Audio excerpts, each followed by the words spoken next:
नमस्कार। तो आज की पहली कक्षा प्रारंभ करती हूँ। आज मैंने एक थिंकर चुना है, मैकियावेली, और उनके बारे में कुछ चर्चा करने से पहले मैं आपको ये बताना चाहती हूँ कि लखनऊ विश्वविद्यालय का जो पाठ्यक्रम है राजनीति विज्ञान का, बीए द्वितीय वर्ष तृतीय सेमेस्टर में मैकियावेली पाश्चात्य राजनीतिक विचारक नामक पेपर में कोर्स में है, हमारे सिलेबस में है। वैसे तो जो विषम सत्र है उसमें ऑब्जेक्टिव प्रश्न पूछे जाएंगे और उनके आधार पर ही एक प्रश्न होगा, उसके 4 उत्तर होंगे, उनमें से किसी एक उत्तर को ही चुनना होगा। लेकिन जैसा कि मैं कक्षा लेते समय हमेशा अपने विद्यार्थियों से कहती हूँ कि जो भी शॉर्ट क्वेश्चन आते हैं हमारे प्रश्न पत्र में, उनको करने के लिए कोई बहुत शॉर्ट तरीका नहीं है।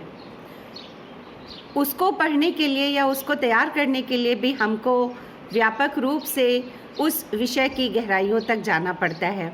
कोई पका पकाया फल नहीं जिसे हम पेड़ पर जाकर तोड़ लें और तुरंत ही उसको खा लें और एक शॉर्ट क्वेश्चन का आंसर दे सकें।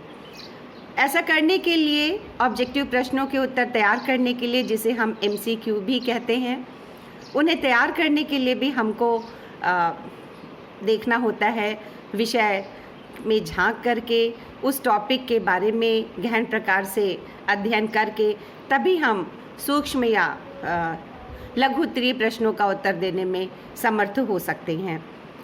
तो ये जो विषय है राजनीतिक चिंतन का, मेरे लिए बहुत मेरा प्रिय विषय रहा है शुरू से ही, और इसमें जो चिंतक आज मैंने चुना है वो है मैकियावेली। एक बहुत ही रहस्यमय व्यक्तित्व के रूप में मैकियावेली हमेशा मेरे सामने आते हैं। एक ऐसे चिंतक जिनसे या तो दुनिया में लोग प्यार करते हैं, शायद प्यार बहुत कम लोग करते हैं, ज़्यादातर लोग उनसे नफ़रत करते हैं या उनसे हेट्रेड रखते हैं। उन्हें लगता है कि मैकियावेली के विचार बड़े जहरीले हैं और उसको सुनते ही या उसको कहते ही कहीं ना कहीं किसी का कोई नुकसान हो जाएगा। यहाँ पर मैं आपको याद दिलाना चाहती हूँ हमारे भारत के प्रसिद्ध विचारक और किंग मेकर आचार्य विष्णुगुप्त कौटिल्य के बारे में, जिनकी रचनाओं के बारे में और जिनके विचारों में भी कुछ ऐसा ही कहा गया। तो उनके बारे में पुनः किसी अवसर पर आपके सामने एक अलग से विषय लेकर उपस्थित होऊंगी, पर आज तो प्रारंभ करती हूँ मैकियावेली से। मैकियावेली का जन्म इटली में हुआ था सन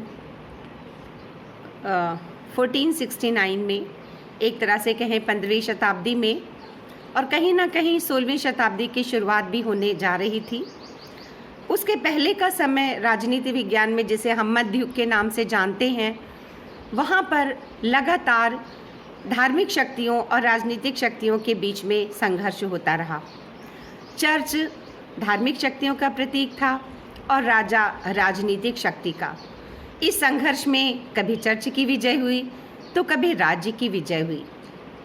लेकिन अगर राजनीतिक विचारों की दृष्टि से देखें तो इस समय में कोई बहुत विकास नहीं हो सका।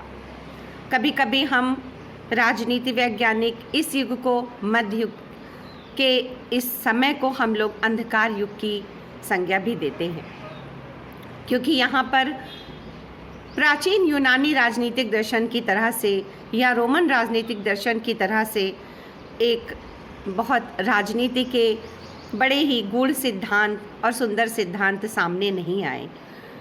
जो भी चला वो एक संघर्ष था जो चर्च और राज्य के मध्य चलता रहा, और राजनीतिक विचारक जो इस समय में हुए भी वो कहीं ना कहीं धार्मिक सिद्धांतों से स्वयं को दूर नहीं रख सके और हमेशा यही कहते रहे कि चर्च ही राज्य का स्वामी है, राज्य को और राजा को उसके आदेशों का पालन करना पड़ेगा। इससे देश के राजनीतिक जीवन में बहुत सारी विकृतियाँ, बहुत सारी उथल पुथल भी पैदा हुई। तो कुछ इसी तरह से एक टर्मोइल का समय था मध्ययुग, और अब उसकी धीरे धीरे कहीं समाप्ति हो रही थी। जबकि मैकियावेली हमारे सामने आते हैं। मैकियावेली के बारे में कहा जाता है, एक प्रसिद्ध राजनीतिक विचारक मैक्सी हैं, जिन्होंने कहा है मैकियावेली प्रथम आधुनिक राजनीतिक विचारक है। कहीं ना कहीं आधुनिक युग की एक झनकार, एक आहट हमें मैकियावेली के विचारों से प्राप्त होने लगती है। मध्य युग के बहुत से आदर्श, बहुत सारे विचार खंडित होने लगते हैं मैकियावेली की रचनाओं में, मैकियावेली के विचारों में। मैकियावेली का जन्म हुआ था इटली के एक बहुत प्रसिद्ध नगर फ्लोरेंस में। फ्लोरेंस वहाँ की संस्कृति का केंद्र था, ज्ञान विज्ञान का केंद्र था। और ऐसे ही समय में मैकियावेली का वहाँ जन्म हुआ। इसी समय पुनर्जागरण शुरुआत के समय में लोगों के सामने आ रहा था। पुनर्जागरण क्या है? पुनर्जागरण है ज्ञान और विज्ञान का विकास होना, व्यक्ति के महत्व में विश्वास रखना, व्यक्ति के मूल्य में विश्वास रखना, उसको आज़ादी प्रदान करना।